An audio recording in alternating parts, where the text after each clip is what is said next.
Hello, and welcome to the Albright Scholar for July 2020. My name is John Pankratz, and each month it's my privilege to welcome BCTV viewers and residents of Greater Reading to take a glimpse inside our learning community up on North 13th Street, to look at the work being done by teachers and students, and to think a bit about its impact on all of us. Well, it's July, and as you can see, we're still Zooming. Although I think a few of my colleagues and a few students have returned to campus and are using some of our laboratory facilities to do research. And we're busy preparing for a very careful, but I hope a very fruitful fall semester.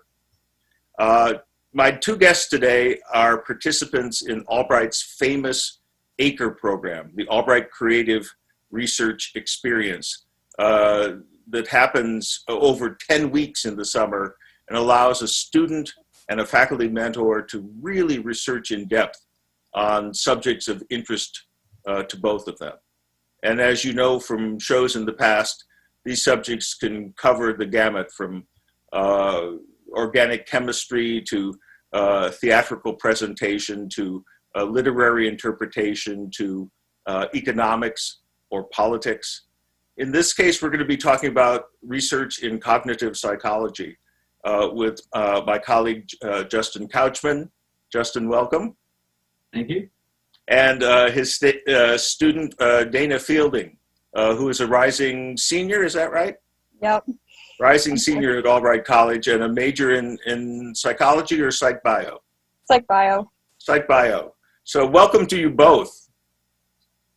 Thank you. Thanks. Now, Justin, have you been on the show before?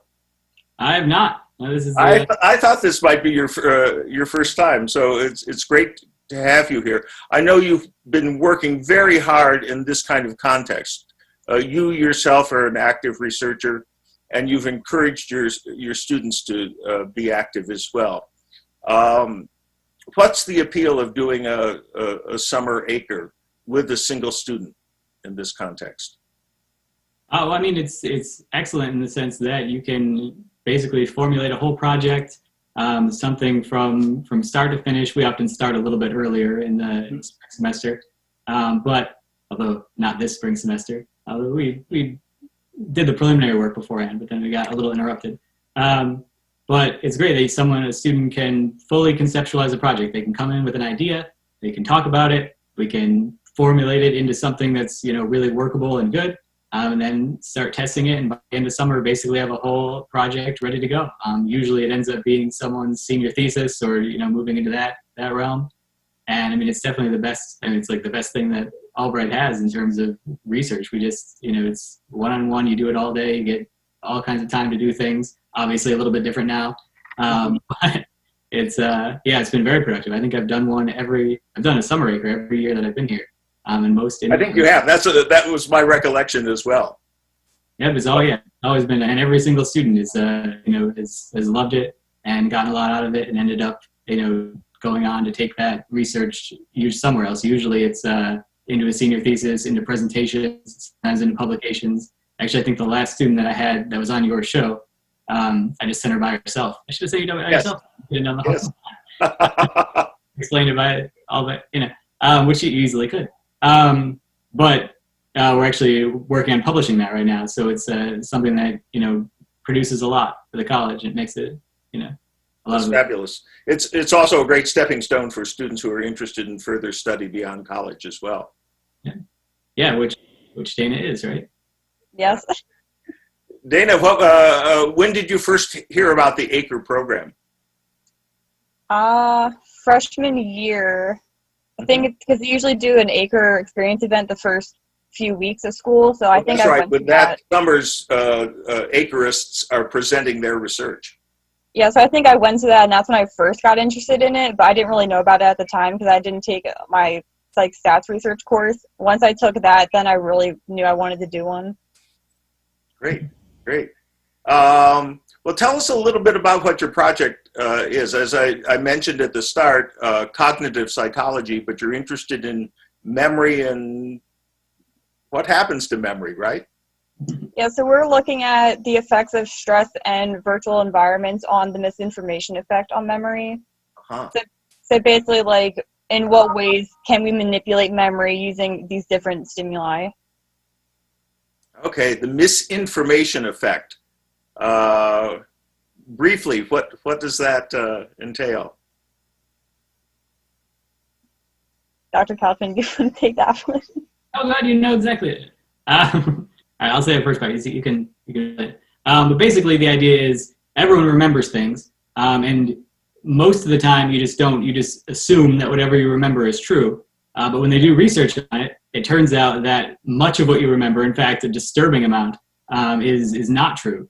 It's details that you've added in. It's things that you've read about or heard about or talked about after the fact. If you think about events of your life or things, last week, last year, many years ago, what happened, it's often not the case that what you're remembering now is an accurate reflection of what happened then. And you can do test this in a lot of different ways. Some of the more famous ways are after major events, so like the JFK assassination or 9/11 and things, out and got people's stories and asked them, what happened, right? And then weeks, months, years later, many years later, right, they ask them again, and you compare their original story, and you often find major differences. Or you can do it in quicker ways where you show people something and then just have them read or experience something that has a detail that wasn't in the original event, and they recall it. And that's more along the lines of what Dana's doing, is seeing if we can kind of manipulate people into remembering something that they didn't actually see, which is, again, very counterintuitive. Yeah, and fascinating and completely scary as well. So it's not simply the notion that the freshness of our memory deteriorates over time. It's something comes in there and reshapes or repopulates that memory in some way. Mm-hmm. Yeah. During my literature review, I was looking up a bunch of different studies, and one of them showed participants a manipulated replay of their sports performance. And what they found was that those that watched the manipulated version said it was as accurate as somebody who watched their actual replay. So it's very interesting to see how easy it is to manipulate people into believing something that didn't happen. And we won't even talk about fishermen, because they remember fish as being significantly larger than the ones they actually caught. Yeah. Oh, how interesting. That's very common. So game film. It actually leads to a lot of problematic beliefs. In fact, actually, you'd probably appreciate this from history, or at least it's the humanities, I don't know. But Tolstoy writes about it in one of his books, which now I'm not going to perfectly remember, of course. But how if you do something along the lines of a kind of a psychic prediction, where you try to read somebody's future and details about them, and he writes about two relatively young children who were doing it, just kind of as a game, but got almost everything wrong, right? One or two things were right or close enough to right or something, and then about a year or so later, right, when they remember what happened, oh wow, it's amazing that you predicted all this stuff perfectly, right? Because they remembered just enough of the details and filled in the rest, right? And then it seemed like, oh, you predicted everything, when in fact they were just, in the moment, they were completely wrong. Completely wrong. Yeah. Does this relate to fabricated memories? I know that in certain criminal contexts, or in the case of trials, that there are implanted memories or false memories, or certainly inaccurate memories that comes up as testimony in a trial. Yeah, that's one of the major things I was interested in seeing, because, again, previous research showed that oftentimes eyewitness testimonies are not reliable in almost any sense. So if there's a way to have a participant view that same scene in VR, are they going to have a better memory of it versus them just trying to recall it? Or is it going to make it more manipulated because they might have added something in there that wasn't in the original scene? Wow. It's a serious sort of criminal justice problem, right? In cases where people are falsely convicted or are issued, or they're even arrested in the place, there's often eyewitness testimony. And in fact, the Innocence Project, which there was recently this at at Albright last semester, right before everything closed down, where in cases where people were like falsely convicted, right? In 25% of those cases, the person confessed to the crime, even though they didn't do it, because false memories can be very powerful, right? If you go in, if you're told that this happened and you're given all the details of the case, it's not long before it works its way into your brain, and then all of a sudden you start remembering that this happened. It never happened to you, but you start remembering that it happened. You start remembering these things, and it's pretty soon you go, oh yeah, well, I can't believe that I did that. It didn't seem like I would, but I did, I guess. Right? And then people confess. Oh, wow. Yeah. Yeah. It's not simply the witness, but the actual accused that's had their thinking memory changed. Dana, Yeah, you're looking at. Oh, sorry. I just love talking about research. Yeah. There was a previous study that used a VR simulation of a traumatic event, and they forced some participants to lie about what they had seen and then came back to it a week later. And those same participants recall the event with all the lies incorporated. So that just shows, like, it's easy to tell someone to lie about something, then they're going to believe that they did it. Right, that's an amazing thing, yeah. And of course, you see it everywhere in politics too, right? As soon as someone gives a speech or does anything, you cut to the analysts who tell you what happened, and pretty soon people believe that that's what happened, right? Even if that's not really what they saw, or that was not your impression in the moment of seeing it, right? That stuff sways a lot of opinions because it really does change your view of what you believe really happened. And those are fairly low-tech interventions as well. Somebody just repeats a story or something like that, or you see another example and it switches your memory. But with virtual reality, all sorts of things are possible, right? We could have a movie starring Brad Pitt and Humphrey Bogart, even though they didn't overlap in terms of years, but they could appear in the same commercial and seem to be having a conversation. People could take one person's body and another person's face and manipulate that digitally so it looked like it was one person. Are you, in your study of VR, are you looking at things that are that extreme or that intentionally manipulative? I tried to make it very simple just to see if it was going to work. So I had two versions of this actually in the same questionnaire. First, I would read them a list of words that was structured so that people would add a certain word at the end. Mm-hmm. But before I made them recall it, I made them watch a video that had that word in it somehow. So the video was very dark and the keyword was black. So I wanted to see if that video would made it easier for people to add that word in, which I didn't see. But then after that, after they watched the video, I would give them a misleading paragraph that changed a few things in there, and then I asked them questions based on those changes and see how they answered them. Which is basically that you're not obviously thinking about it in terms of like the dark side things that John was just talking about, but that's basically what you're doing, is using that as a more powerful manipulation to see if you can see if virtual reality enhances that, if it actually changes and makes it more profound, the experience of misinformation. Oh. You're thinking about it, of course, from the helping perspective of can we figure this out and make it better. Right. Now, where did you locate the participants, your subjects for these experiments? Most of them were from the ACRE program, so the faculty and students involved. And then I had people privately message me otherwise if they would be interested in taking it, and I had quite a few from that as well.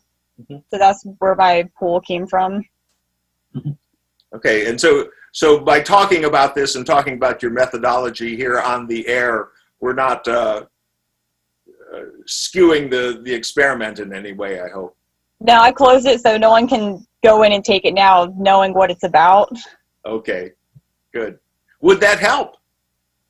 No, that would create a lot of bias, and then that would interfere with all of my other previous results, and then I'd have to start over.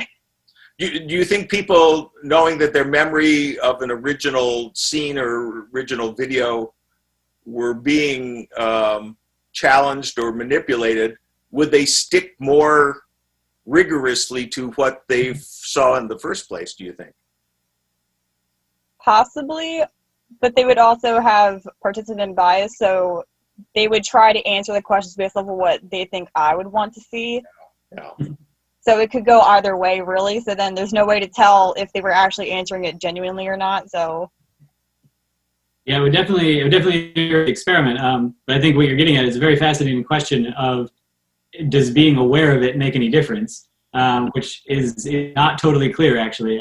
You would think, right, that people who have expertise in the area or know that it's happening, right, and this kind of thing.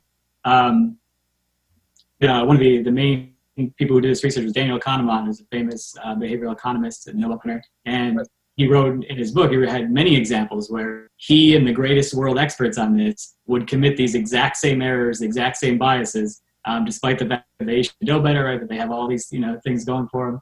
And so it's an interesting question whether or not you can, just knowing that it happens, to necessarily fix it, right? That's one of the reasons why we're looking at what Dana's doing, is to see if there is a way to fix it without just telling people like, hey, pay attention to this. Pay attention, yeah, in the first place, yeah. Oh my goodness. So this is really, you're really getting down to the way in which the mind works, and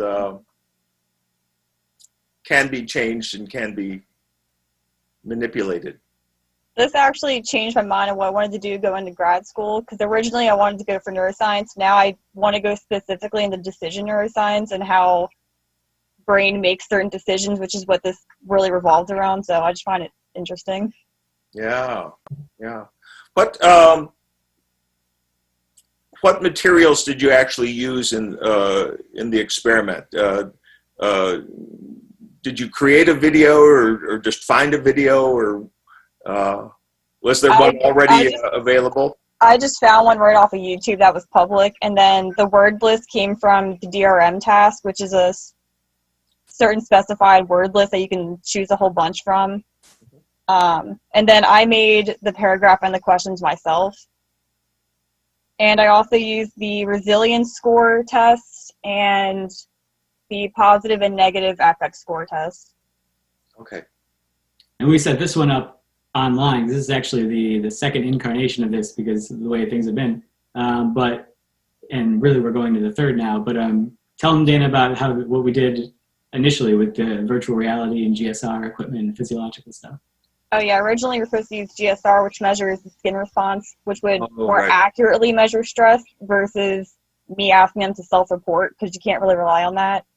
And then now the third way we're going to try to do it, if we're allowed to, is use thermal imaging to record temperatures so that we can easily social distance that way and I don't have to touch participants as much. Oh, okay. So you literally have this sort of heat image of them during the process. Yep.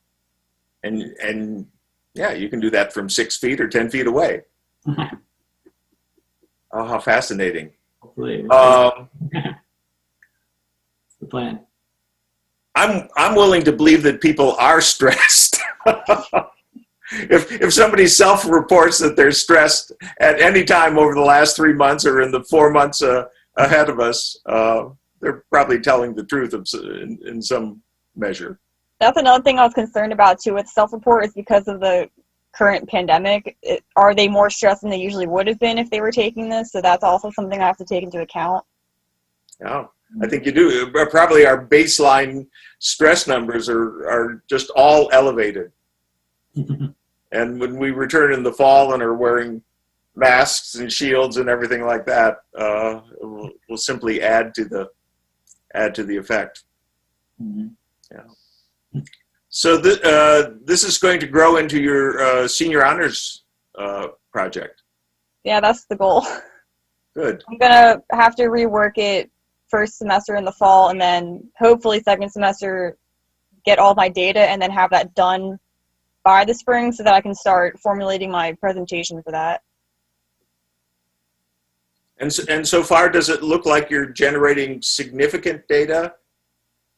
I can see patterns, but with the low number of participants I had, I would need more to confirm we actually saw something. And also, I don't know how good my stimuli were, because someone could have just watched the video and not actually moved it like they were supposed to, which is hard to make them do if it's online. So If it's online, that's right. Yeah, you can't observe them observing. Yeah. No. Yeah, if we just did the same thing for a little bit and got the regular psychology participants in the fall, it would be fine. We could finish it, but she wants to do it even better so that we can, like the way science usually works, we try something and see what can improve and keep doing that until we figure it out. Okay, so you are going to have further participants in the fall semester? Yep, that's the goal. Okay, we'll tell them not to watch this show. But it's okay. It's going to be completely changed. I want to change the whole format of it. Excellent. Good. So, And then beyond Albright, you're thinking about graduate school. I'm looking at Temple and University of Pennsylvania for decision neuroscience because they both have PhD programs for it. Mm-hmm. And if possible, I want to take this even into that to actually look at like MRI scans of brain activity during being shown this information to see what's going on. Yeah, well, it strikes me as a really important set of issues and with a lot of real world consequences going forward. I think a lot of people will continue to be interested in this and fascinated by what you find out. Yeah. In general, are you looking forward to the start of the semester? Yes, despite some classes being online. I just want to be back. Mm-hmm. He doesn't like that my class is being online. Justin, are you teaching all your classes online? Yep, I'm doing mine all online, which, I mean, we'll see what happens, but it's my bet that we'll all be online. But I guess that's on record now. But before, at least in the first one, maybe the second one, we'll see. I mean, health-wise, it seems like everything will be online. But again, it may not be, just for various different reasons out there in the world. We'll see. I've just learned that the Mid-Atlantic Conference is planning to have fall sports, at least within the conference. So yeah, I mean, most of the I just thinking about this behavioral economics and decision type research shows that all of those plans are just completely ridiculous and going to fail. But it's also like it's a sort of a chance thing too, where even if you do everything wrong, it's possible that you don't have a huge outbreak of the virus, right? It's not everywhere, but it's a lot of places, right? But again, it's, most things suggest that it's all the plans that we're doing and what most people are doing are not necessarily going to work out. But again, you can't really know until, even if you do everything wrong, it still could be okay. It's very complicated. Right. So not only are memories of the past manipulable, but projections into the future are themselves awfully uncertain. Yeah, that's actually a big behavioral economics fallacy, the planning fallacy, which is the idea that if you make all these things, and you see it in all pretty much every college is doing, is, well, we're going to do this and this and it'll all work. And well, you should actually probably plan that it's all not going to work. That's usually what happens with any plan, right? But again, it's we'll see how it goes. I don't know. I'll be online. So and of course, it's hard to make a decision if you've put a lot of energy into planning something, a lot of resources into planning something. Then you say, well, let's go ahead with the plan. Right. Most people think that their plans are going to work out. They think that they're things because they made them and they're invested in it and you want it to work, right? But of course, in business and science, everything, most things fail, right? You gotta make many tries before you figure out something that works, right? Yeah. And maybe that'll work out. Maybe you try something, we'll try, it kind of works, and they'll edit it for the next quarter, whatever it is, and the next one, we'll see. We'll see. Learning to live with the virus. Right. Yeah. Oh, yeah. Great. Well, I'm delighted that you've had the chance to do this really fascinating research over the summer. So congratulations on what you've discovered so far, and best of luck in all of your further research as well. When you present this research in September at an experience event, will you be encouraging rising freshmen to follow in your footsteps? Oh, definitely. I think it's a great opportunity for anyone, and you can do it from any discipline too. So I highly recommend it. Great. Well, we'll take that as a yes. Thank you both for sharing this Zoom room with me, and